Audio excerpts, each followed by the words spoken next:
Eu ministrei uma palavra aqui na quinta-feira e eu estava olhando e pesquisando e pensando e consultando o Senhor o que pregar hoje, e essa mensagem ficava passando assim, ó, na minha mente, e eu desviando dela, e aí, enquanto estávamos ali atrás, no momento da oração que fazemos antes do culto, eu falei, tá bom, Senhor, tá bom, vou pregar de novo. Mas não vai ser uma repetição, fica tranquilo, você que veio na quinta-feira, vamos ter alguns elementos a mais daquilo que falamos aqui na quinta-feira, mas eu creio, irmãos, que é a palavra do Senhor para o nosso coração nessa noite, amém? Glória a Deus. Filipenses capítulo 3 e versículo 1, diz assim, finalmente, meus irmãos, alegrem-se no Senhor, amém? Escrever-lhes de novo as mesmas coisas não é cansativo para mim, e é uma segurança para vocês.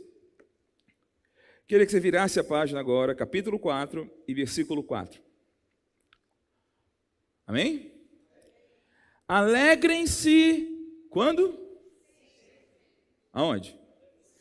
Alegrem-se sempre no Senhor. Novamente eu direi o quê? Alegrem-se. Amém, irmãos?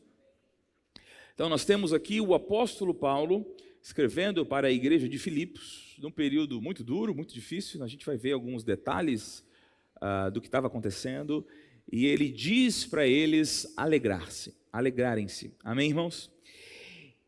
Se você está lendo a sua Bíblia numa versão mais tradicional, de João Ferreira de Almeida, essa versão que eu estou lendo é a NVI, nós normalmente usamos a NVI, mas se você está lendo na João Ferreira de Almeida, você sabe que o verbo alegrar, ou se alegrar, o verbo alegrar aí, ele está no imperativo, né? Está a famosa forma dos mandamentos, alegrai-vos. Amém, gente? Alegrai-vos. Outra vez vos digo, alegrai-vos. Alegrai-vos no Senhor. Amém? E a questão interessante que eu vejo desses textos é que, normalmente, nós pensamos a alegria como uma consequência. Você está comigo, irmãos? Nós pensamos a alegria como um resultado.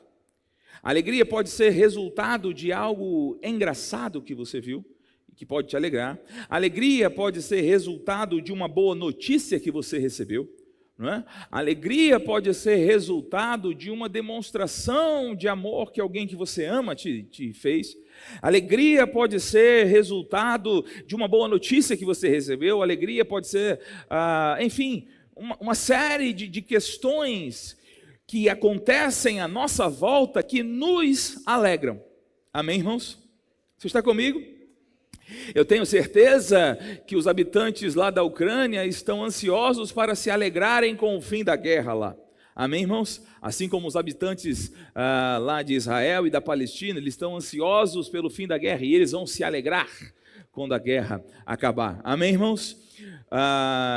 E por aí vai, você tem situações na vida que você vai ter muita alegria. Eu me lembro dos grandes dias de alegria da minha vida, né? Eu lembro do dia do meu casamento, como eu estava alegre naquele dia, animado. Eu lembro do dia que as minhas filhas nasceram, irmãos, foi um momento muito inexplicável de alegria na minha vida, amém? E via de regra nós pensamos a alegria dessa forma, nós pensamos que a alegria ela vem a nós por causa de coisas que nos acontecem, sim ou não? Coisas nos alegram, situações nos alegram, mas Paulo ele dá um comando para a igreja de Filipos, invertendo o jogo, amém? Ele diz que os crentes de Filipos, e entendemos que isso é um comando para a nossa vida, eles devem se alegrar. Paulo não diz que eles podem se alegrar. Amém, irmãos? Você está comigo? Eu sei que algumas pessoas em alguns segmentos se incomodam muito com, às vezes, uma prática que existe no Verbo da Vida, que a gente fica rindo nos cultos. Amém, irmãos? E eu quero saber quem foi que instituiu que o culto é o lugar para ficar triste. Que eu leio a Bíblia, eu não achei ainda na Bíblia, né, que a gente deve ficar no culto com cara amarrada. né? A Bíblia diz, de fato, chorai com os que choram, mas também diz, alegrai-vos com os que se alegram. Amém? A Bíblia diz, está alguém entre vós sofrendo? Faça oração. Mas está alguém entre vós alegre? Cante louvores. Ou seja, não parece haver na palavra de Deus uma proibição para a exposição da alegria. Você não fica feliz com isso? Pelo contrário, a Bíblia diz que nós devemos nos encher do Espírito, falando entre vós com salmos, hinos e cânticos. Amém, irmãos? Símbolos de alegria e não de tristeza. Amém? E a Bíblia diz que o Espírito, lá em Isaías, no capítulo 61, a Bíblia diz que o Espírito Santo, ele é como um óleo de alegria. Amém, irmãos? Sim, existem momentos onde precisamos do espírito de súplica. Existem momentos onde o Espírito Santo vai nos levar ao quebrantamento. Amém? Eu não gosto de uma ideia de evangelho ou de mover do Espírito que seja uma coisa muito sempre da muvuca ou que é só alegria. Não, muitas vezes o Espírito Santo vai nos corrigir também. Fica feliz agora por isso. Mas, ainda assim, o Espírito é um óleo de alegria. Amém, irmãos? Lá em Isaías, inclusive, ele diz que ele vai dar óleo de alegria ao invés de espírito angustiado. Veste de louvor ao invés de pranto. Você está comigo, irmãos? E que os cheios do Espírito, os tocados pelo Espírito, serão chamados carvalhos de justiça para a glória do Senhor. Oh, aleluia! Porque ele vai nos vestir com vestes de louvor. Amém? Ele diz, regozijai-vos no Senhor. Então veja, a vida cristã, ela é para ser uma vida vivida com alegria. Não é uma vida que ignora tristezas, e nós vamos ver isso. Não é uma vida que faz de conta que não está triste. E é esquisito, eu estava conversando com Jason hoje, que às vezes o pessoal está entendendo errado o que significa a palavra da fé e está ficando robotizado. Parece que os crentes não podem se entristecer. Parece que os crentes não podem ter motivos de tristeza. Você está comigo, irmãos? E não é isso o que eu quero te ensinar hoje. Mas o que Paulo está nos chamando os filipenses, e eu acredito que é o chamado de Deus para nós hoje, é que alegrar-se na vida do crente não deveria ser jamais uma consequência. Alegria na nossa vida não é resultado. Alegria na vida do crente é uma disposição de vida. É um posicionamento, é um lugar que o crente decide estar, independente do que está à sua volta. Porque se entendemos que naturalmente falando, a alegria depende de coisas para que ela chegue até nós, para que nós nos alegramos. Quando Paulo diz e dá uma ordem, alegrai-vos, ele está nos mandando ignorar o que está à volta, oh aleluia, ignorar o que nos cerca. Não importa se o que nos cerca é positivo, se o que nos cerca é negativo, se o que nos cerca é motivo para choro ou até para riso, não importa, alegrai-vos no Senhor. Outra vez vos digo, alegrai-vos, aleluia, aleluia, alegrai-vos no Senhor. A alegria do crente não depende do que ele vive, irmão. Não depende se está tudo bem, não depende se está fácil, não depende se está favorável, não depende se está, como a gente diz muitas vezes, vai ser rápido e fácil. Mas, irmão, se tiver lento e difícil, alegrai-vos. Eu sei que a gente crê que vai ser rápido e fácil, irmão. Mas tem umas coisas que é lento e difícil. Não dá para negar, não. Pastor, você está confessando negativo? Não, não estou confessando negativo, irmão. Estou constatando realidade. Tem que entender a diferença das coisas. Você está comigo? Amém? Alegrai-vos. Alegrai-vos. outra vez vos digo, alegrai-vos. Olha para quem está do seu lado. Diz para ele aí, alegrai-vos. Se alegra, irmão. Se alegra, irmão. Se alegra no Senhor. O pessoal diz que a gente do Verbo da Vida é meio doido, porque eu vou rir de quê? Eu te pergunto, Paulo não falou para os filipenses procurarem motivos para se alegrarem. Ele não disse, gente, na vida, fica acumulando meme para você se alegrar durante as dificuldades. Amém, irmãos? Meme ajuda, eu tenho certeza que é a melhor frase. Assim, a internet serve para duas coisas hoje na vida, para pregar o evangelho e para assistir meme, eu adoro. Adoro meme, irmão. Você está comigo? Amém? Adoro receber meme, adoro mandar meme. Fazer figurinha dos outros é massa. Não gosto das minhas, irmão, não gosto quando faz das minhas. Mas eu entendo que muitas vezes a gente vai servir de alegria para os irmãos, não é verdade? Mas Paulo não disse, Paulo não se importou com a razão da alegria. Paulo disse, se alegre. Alegrai-vos. Alegrai-vos. Outra vez vos digo, alegrai-vos. Você está comigo, irmão? Agora, o que me chama a atenção nessa carta está no capítulo 2. Vá comigo lá.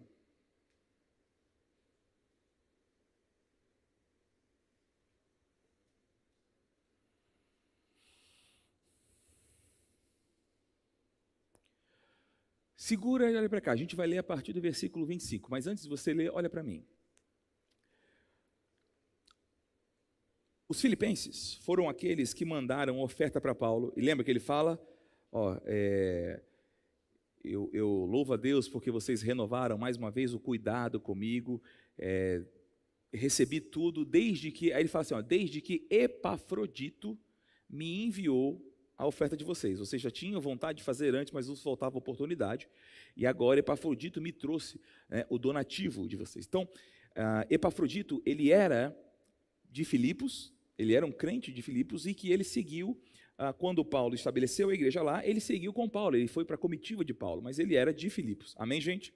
Então, ele era o responsável pela correspondência entre Paulo e os filipenses. Você está comigo?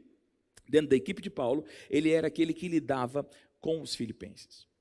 E Epafrodito levou o donativo, Paulo recebeu o donativo, e essa carta, apesar de ter um teor teológico poderosíssimo, ela é, na verdade, um agradecimento pela oferta que os filipenses enviaram para Paulo. Amém, gente? Daqui a pouco a gente vai ver onde Paulo estava, mas eu quero que você olhe para isso aqui primeiro. Só que aconteceu algo com Epafrodito, que nós vamos ler aqui, e Paulo normalmente enviava a sua carta por Timóteo, mas ele resolve enviar Epafrodito de volta. Então Epafrodito trouxe a oferta e é ele quem leva a carta para os filipenses. Amém, gente? Por quê? Está aqui no versículo 25. Diz assim, contudo, penso que será necessário enviar-lhes de volta Epafrodito. Amém, gente? Se você ainda não tem nome para o seu próximo filho, está aí uma boa dica. Epafrodito é um nome bonito. Meu irmão, cooperador e companheiro de lutas, mensageiro que vocês enviaram para atender as minhas necessidades, que é o que ele vai agradecer lá no capítulo 4, amém, irmãos? Pois ele tem saudade, lembra que naquela época as viagens não eram como são nos dias de hoje, né? Ninguém pegava o 737 e ia rapidinho ali em Filipos, amém, irmãos? As viagens eram a pé e de barco, e eram lentas, e eram difíceis, duravam meses às vezes para chegar de um lugar ao outro. Pois ele tem saudade de todos vocês e está angustiado, porque ficaram sabendo que ele esteve doente. De fato, ele ficou doente e quase morreu. Amém, gente? Eu fico pensando que alguns xiitas da fé deviam ler sobre isso aqui. Alô? Amém, irmãos? Eu sou da fé, irmão. Você está comigo? Eu sou da fé, irmão. Uma coisa que eu não sou incrédulo. Amém? Mas tem pessoa que fica tão bitolada que ela se torna incapaz de descrever a realidade dos fatos.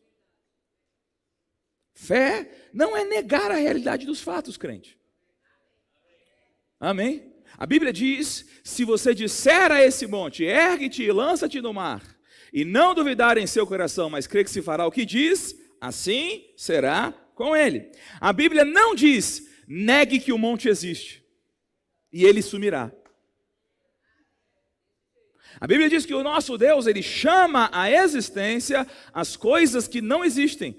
Mas os crentes parecem que entenderam que fé é chamar à desexistência as coisas que existem. Você está comigo, irmãos? Paulo está reconhecendo. O cara ficou doente, o cara quase morreu. Amém, irmãos? Eu quase morri de Covid, irmão. Mas não morri. Amém? Glória a Deus. Versículo 27. De fato, ele ficou doente e quase morreu. Mas Deus teve misericórdia dele. E não somente dele, mas também de mim. Segura ele para cá. Mais uma coisa que a gente precisa aprender, irmão. A palavra da fé não é um jeito de viver uma vida que não vai passar por dificuldades. Não, eu sou da vitória. Como é que você está? Eu estou na vitória. Eu também, irmão. Também estou na vitória. Mas de vez em quando passo os perrengues. Até porque, tu tem vitória de quê se não tem problema? Estou na vitória, mas não enfrenta nada. Tu está no 0-0, bonitão. Alô? Está me amando ainda, não? Amém, irmãos?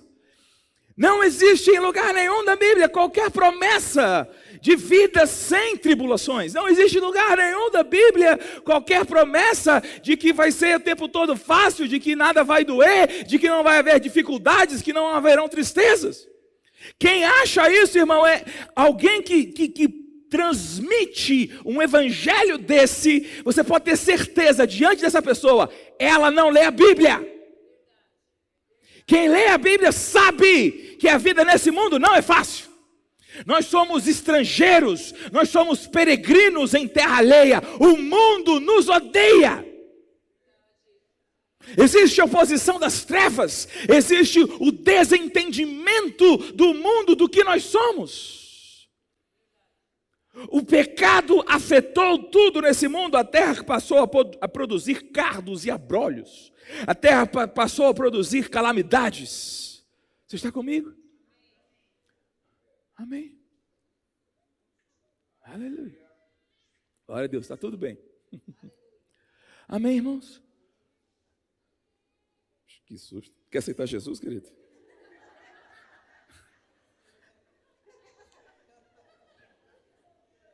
Eu achei que tu já era nascido de novo. Um testemunho horrível desse, né? A filha do pastor vem na frente do culto assim, receber. Quer que eu faça a pose?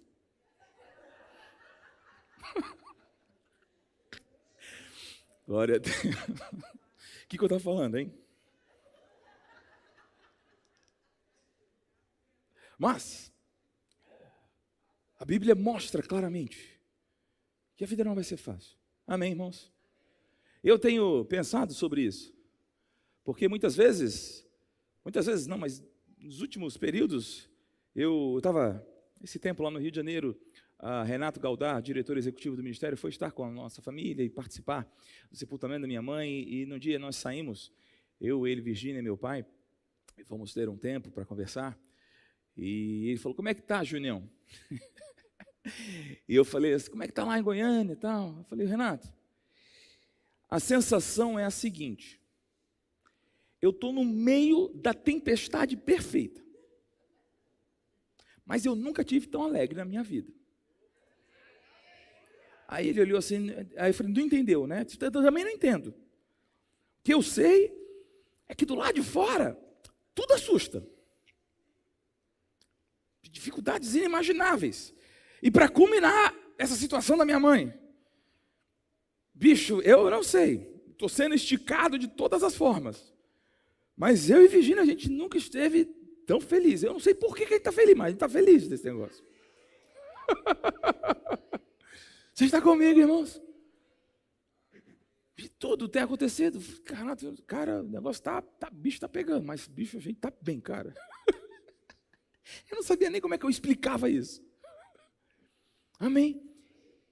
E se a gente entra numa sugestão de que o que será que eu estou fazendo de errado? Porque as coisas estão difíceis. Será que eu não estou na vontade de Deus? Será que eu não estou vivendo o que Deus quer? Será que eu deixei de ouvir a direção do Espírito e por isso as coisas estão difíceis? Irmão, se a gente entrar nesse tipo de pensamento, de sentimento, a gente vai a tornar Paulo o maior desobediente do Espírito. Você está comigo, irmãos? Em 2 Coríntios, no capítulo 11, o apóstolo Paulo, eu gosto de ficar num texto só, mas eu quero ler com você, só para você ter uma ideia. 2 Coríntios, capítulo 11, o apóstolo Paulo, ele faz uma lista das coisas que ele vinha enfrentando.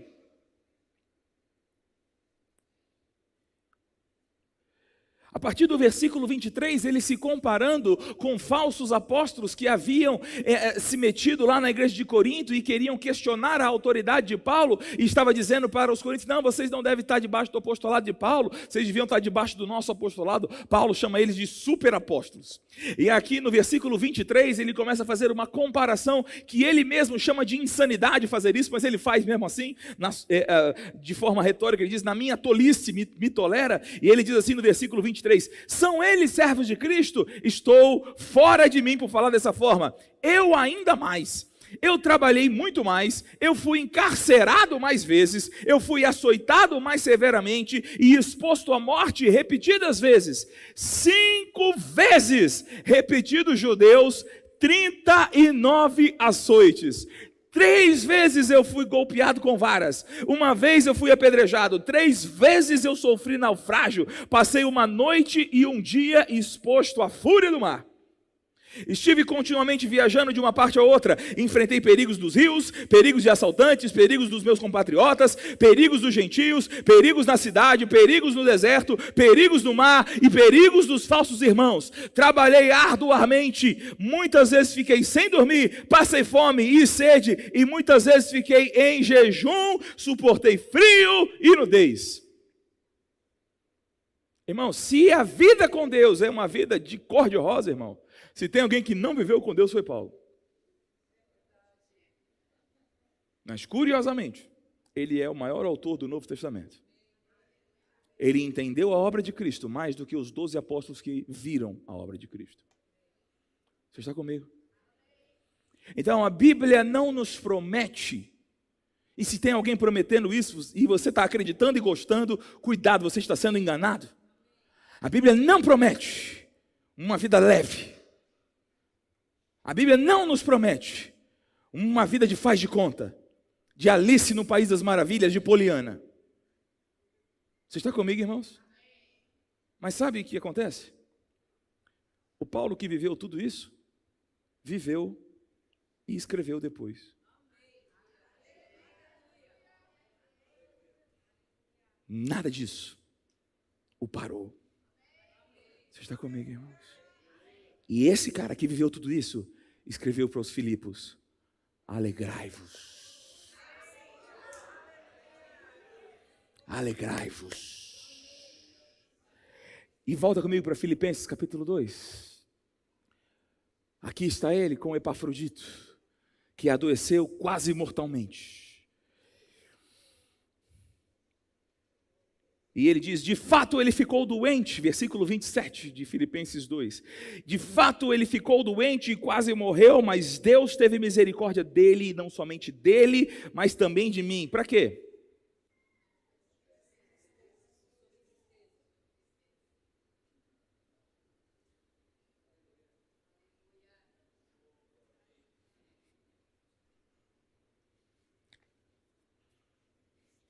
Tu leu isso aí? Paulo estava tendo o quê? Paulo estava tendo tristeza sobre tristeza. Alô?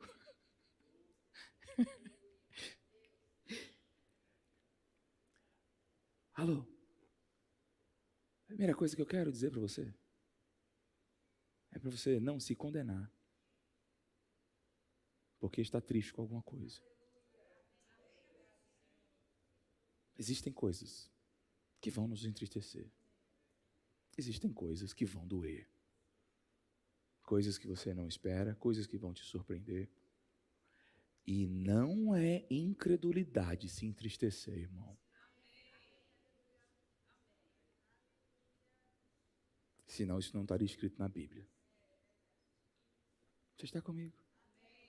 Contudo, o cara que acabou de dizer para que eu não tivesse tristeza sobre tristeza, 4 parágrafos à frente, ele vai dizer do meio da tristeza: alegrai-vos. De alguma forma, Paulo está nos ensinando que uma coisa não tem nada a ver com a outra. Porque essa tristeza, sim, ela é circunstancial.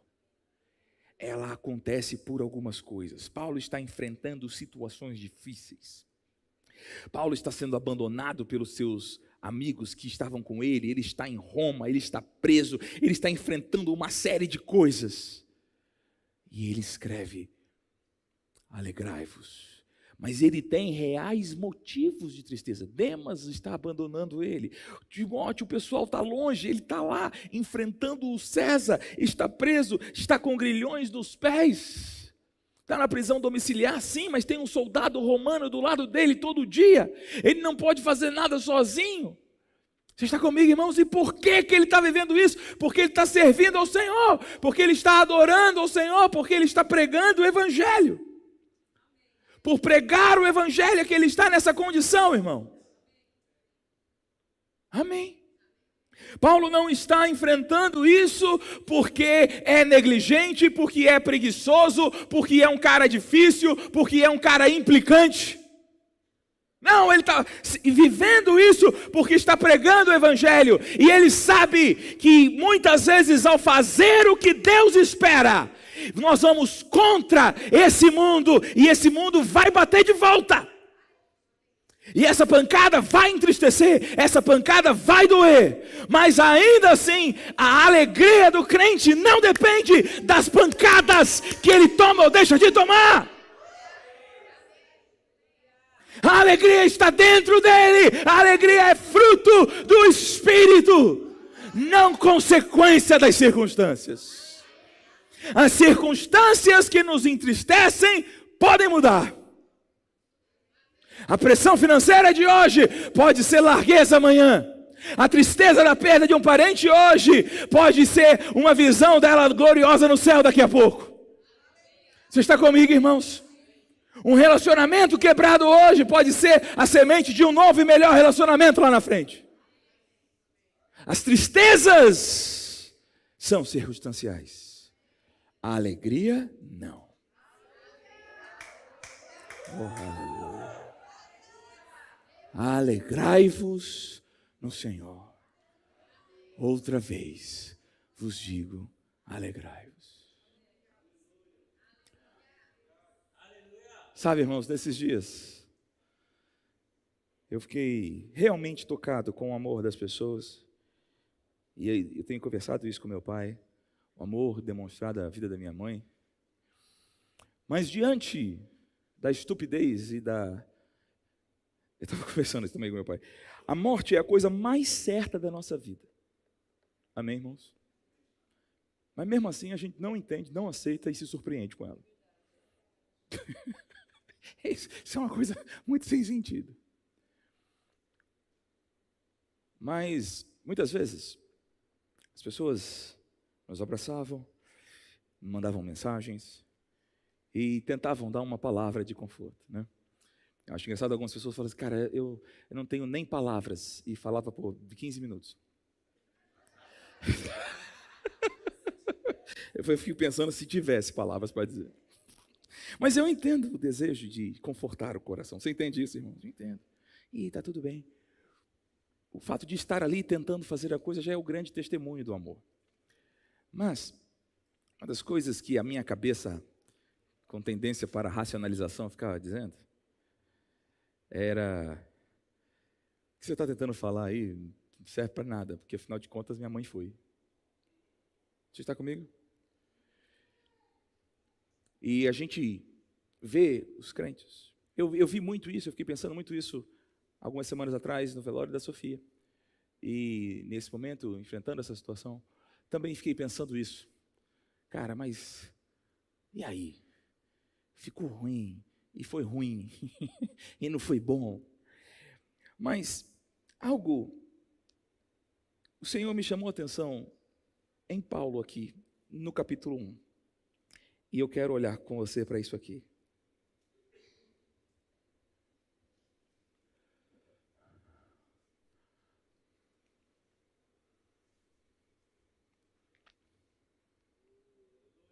Você está comigo? Versículo 12, diz assim: quero que saibam. Você achou? Filipenses 1, 12. Quero que saibam, irmãos, que aquilo que me aconteceu, o que aconteceu? Ele foi preso injustamente, irmão. Ele está em Roma, sendo julgado pelo César. Amém? Ele está, nesse momento, ele foi para o pretório, depois ele teve direito a uma prisão domiciliar, e aí ele ficava sempre na companhia de um soldado romano, vamos falar já já sobre isso, amém? Mas ele está andando com cadeias e grilhões, mas está tendo oportunidade fora. Então é disso que ele está falando, amém? De toda essa perseguição, de todo esse ódio que ele recebeu por pregar o evangelho, amém, gente? Eu quero que saibam, irmãos, que aquilo que me aconteceu tem antes, o quê? Servido para o progresso ou contribuído para o progresso do... Olha só, o cara podia olhar para os grilhões, pensar assim: caramba, preguei o evangelho, aonde eu fui parar? Realmente, pregar o evangelho não vale a pena. Olha só, tudo que eu estou passando por pregar o evangelho, seria verdade isso, irmão? Seria. É real isso? É real. Mas isso é abraçar a tristeza circunstancial. Ao invés de abraçar a tristeza circunstancial, a alegria fala: gente, vocês não acreditam. Mesmo preso, o evangelho avança. Ao invés de olhar para o que entristece, Paulo consegue, de dentro para fora, ver que, na verdade, aquela situação que parece horrorosa é uma boa situação. E o evangelho está progredindo, e as coisas estão acontecendo, e as coisas estão avançando. Rapaz, olha só, eu fui preso porque preguei, e qual é o resultado? Tem mais gente pregando agora. Quero que saibam, irmãos, os crentes lá de Filipos estão preocupados. Essa igreja tinha muito carinho com Paulo, e ele está preso, eles estão sem notícia, e eles escrevem: não se preocupa comigo não, porque deu tudo certo, a minha prisão redundou em progresso, aleluia. Não precisa chorar por mim, não se preocupa comigo, porque deu certo. Eu queria vir aqui em Roma, já fazia tempo, queria pregar aqui. Eu vim com o governo romano, no barco de Roma, garantido pelo exército, a minha segurança está ok, e eu ainda estou pregando para todo mundo, e o evangelho está avançando. Aleluia. No meio do caos, de dentro dele surgiu a visão para a coisa certa. Olha o que Deus está fazendo aqui. Tá bom ficar preso? Não. Tristeza sobre tristeza. Mas o que eu vou olhar? Eu vou olhar no meio dessa situação. Tem algo que eu estou vendo, uma fresta lá. Olha o que Deus está fazendo. Isso é muito maior do que o que eu estou passando circunstancialmente. Oh, aleluia. Quero que saibam, irmãos, que aquilo que me aconteceu, versículo 12, tem antes servido para o progresso do Evangelho. Como resultado, tornou-se evidente a toda a guarda do palácio, ou em algumas versões, guarda pretoriana. Eu já tinha pesquisado sobre isso, mas eu tenho uma tendência a errar os números, então eu anotei, viu, Vi? Está anotado aqui, ó. Porque quando eu falo os números para a Virgínia, ela vai consultar no Google, porque normalmente os números estão errados. Inclusive, quando eu dar número para você, vai consultar também. Coisa de TDAH. Aí, irmãos, a guarda pretoriana são 10 mil homens. 10 mil homens. Você está comigo? Mas não são qualquer 10 mil homens. Essa guarda pretoriana, ela era a equipe de elite que guardava o palácio do César. Esses homens, eles gozavam de imenso prestígio e influência em Roma. Debaixo do sangue azul, eles eram os principais, eles eram os soldados de elite. Você está comigo? Eles eram equiparados com os melhores centuriões, eles tinham grande salário, eles tinham influência. Amém, irmãos? E Paulo afirma que toda a guarda pretoriana ou foi evangelizada. Agora, vê, quando Paulo está escrevendo isso, como eu disse, ele estava na prisão domiciliar. Ele ficava 24 horas com um soldado ao seu lado. Amém, irmãos? Só que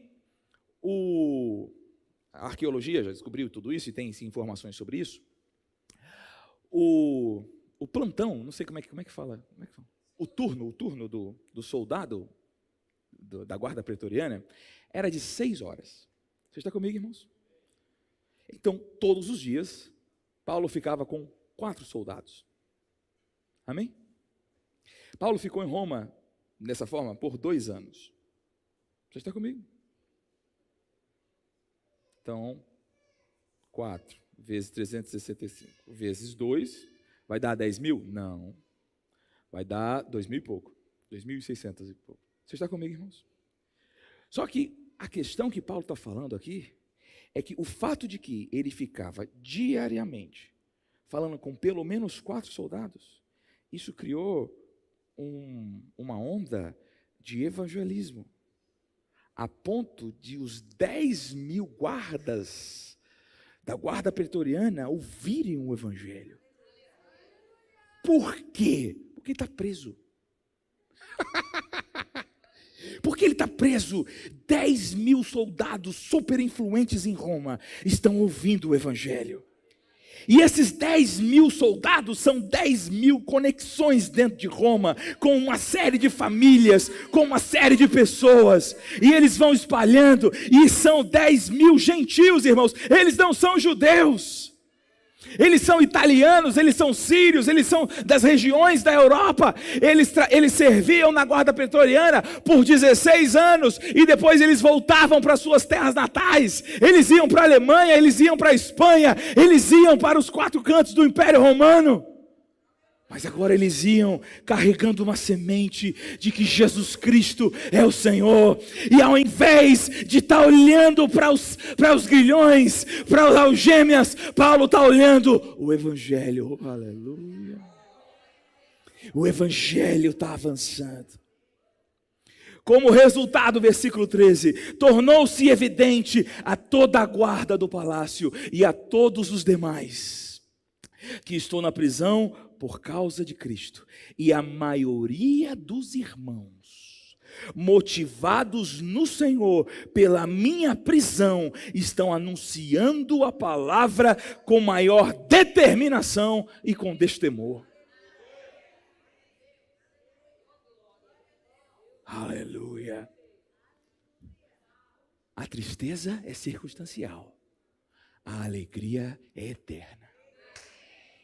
No meio da dor, no meio dos grilhões, existe uma informação do Espírito que faz com que ele consiga se alegrar no meio daquela situação.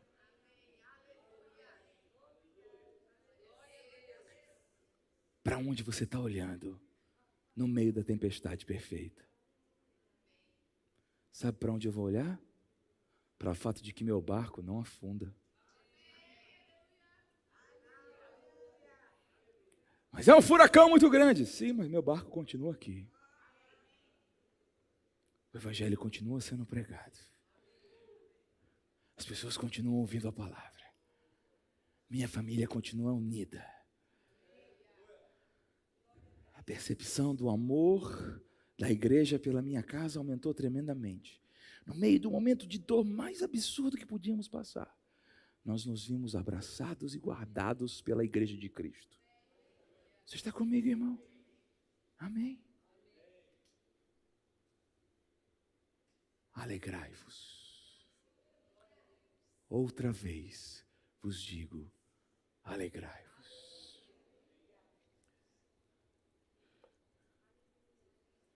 Como diria pastor Bud,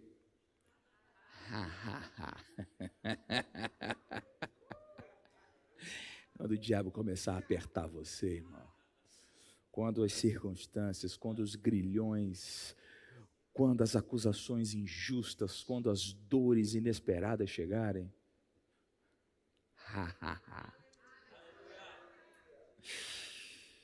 essa circunstância vai passar, mais cedo ou mais tarde ela vai passar.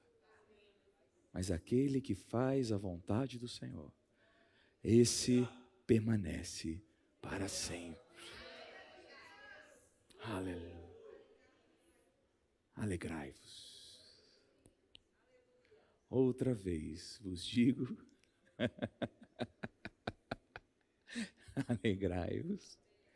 Pastor, mas esse negócio de se alegrar pela fé é muito ruim. Irmão, pior é viver triste. Amém. Se alegrar é ruim, você não queira saber a tristeza, como é que é ruim, irmão. A tristeza acaba, corrói, mói o ser humano. Amém. Aleluia.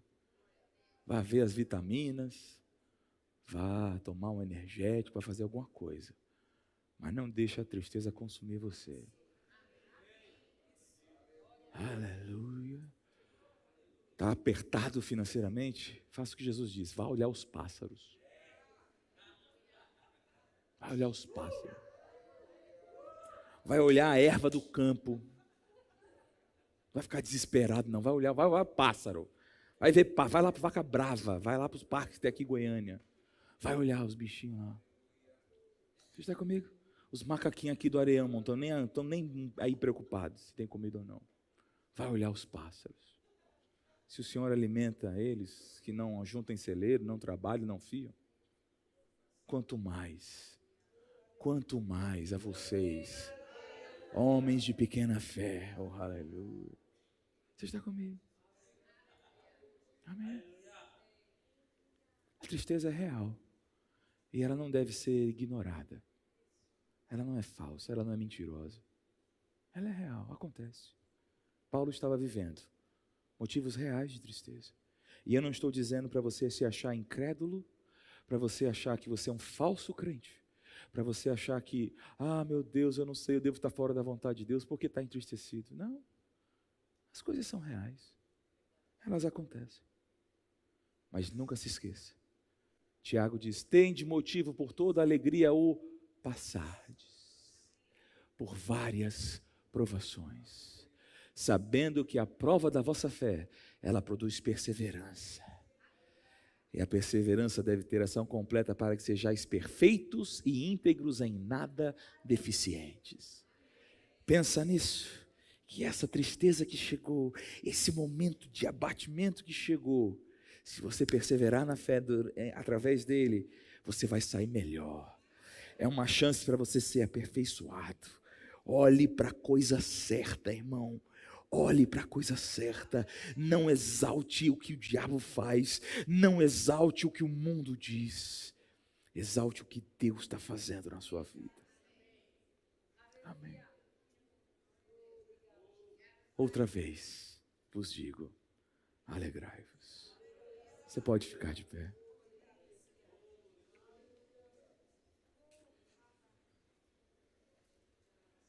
Aleluia.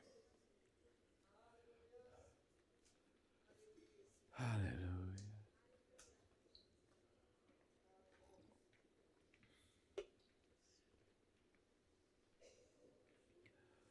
Aleluia.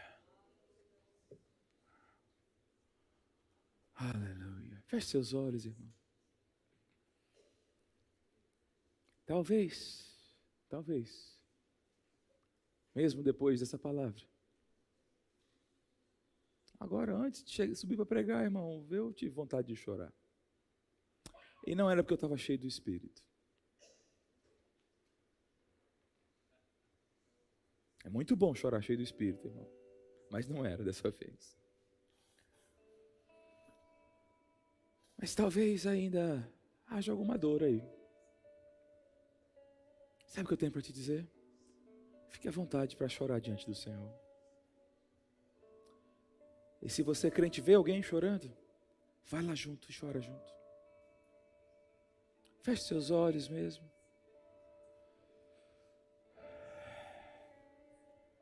Se derrame diante do Senhor.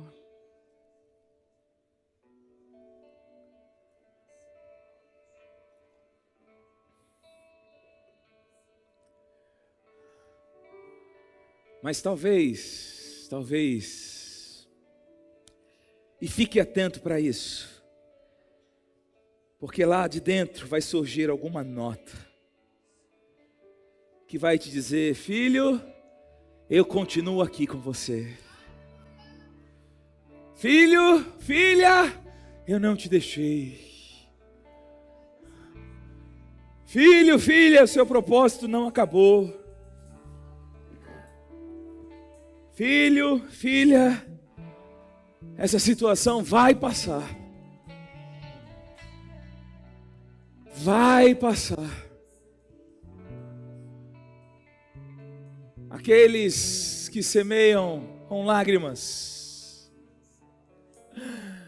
eles cegarão, colherão com alegria. O choro pode durar uma noite, irmão.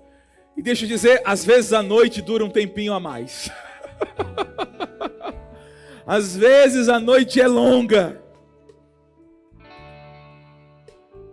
Mas ainda assim, amanhã chega. E amanhã vem com alegria. Então agora, diante do Senhor, pode se derramar, irmão. Pode mesmo se derramar diante dele. Mas tem uma coisa importante. Depois que o povo passou 70 anos na Babilônia, o Senhor levantou 3 homens: Zorobabel, Esdras e Neemias. E eles guiaram o povo de volta para a terra prometida. E quando chegaram lá, começaram a reconstruir a cidade. E debaixo de muita dificuldade, eles levantaram o templo. E de muita dificuldade, os muros da cidade. Era tão difícil, irmãos, era tão difícil, que eles seguravam a colher de pedreiro com uma mão e a espada com a outra. Temores imensos, dificuldades imensas. Todo tipo de adversário. Mas eles concluíram a obra. E aí diz que finalmente eles se reuniram para ouvir a pregação da palavra. 70 anos que eles não ouviam a lei de Deus. Proibidos, orfanados, levados cativos. E aí então Esdras começa a ler a lei, a explicar a lei. E o povo se emociona e começa a chorar. E aí Esdras e Neemias falam assim: para! Porque hoje é dia de ouvir a palavra, não é dia de ficar triste. Vão para casa, coma comida gorda, toma um bom vinho, se alegra, reparte com quem não tem. Se alegra, porque a alegria do Senhor é a nossa força.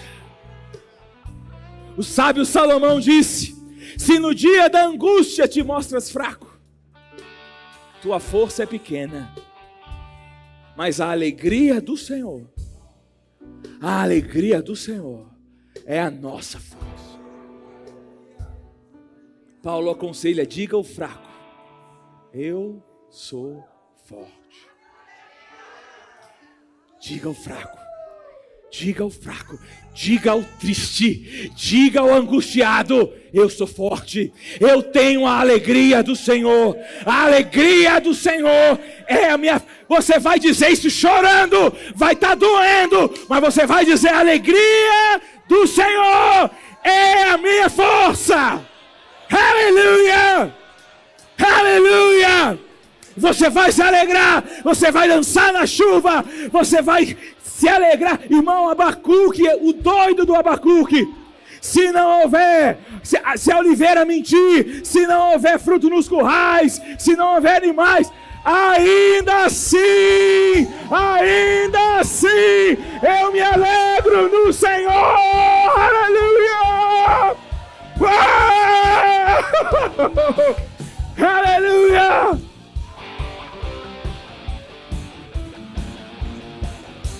O vento sopra forte, as águas não podem me afogar. Declara! O vento sopra forte, em suas mãos vou segurar.